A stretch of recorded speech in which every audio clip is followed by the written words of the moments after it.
how does The Last Vendetta mirror your life? Or does it? Maybe it doesn't. I don't know. I mean, I don't consider myself to be a vengeful person. There's like me, if I have issues with people, it's never so much I'm harboring that I want to do something. But I will say professionally, there's definitely something that mirrors this film. And that's the fact that when I started out, I mean, straight out of college, I made my first movie called Priceless, and it was like a romantic tale that has a little bit of a Hitchcockian, to catch a thief type of element to it.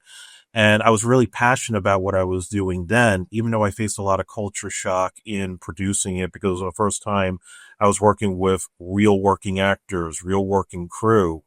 And then even after all the hard work that I put into it, and I still remain proud of the movie to this day, I was so upset when a lot of the festivals that I really wanted to get into, many of the top tier festivals were constantly rejecting it and with no reason. And I felt like I was wasting my money, wasting my time. You would have certain people that say, oh, because you acted and directed in it, that, they can't take that seriously and whatever other criticisms that I heard.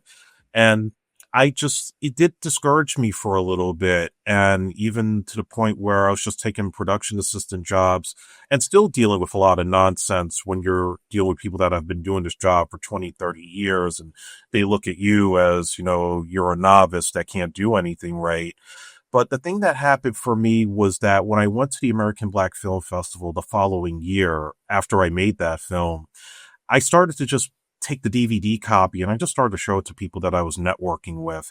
And a lot of the feedback was more positive than what I was getting from those quote unquote professionals. That's when it kind of made me say, what could have I done differently if I hadn't stopped myself, if I didn't listen to those naysayers?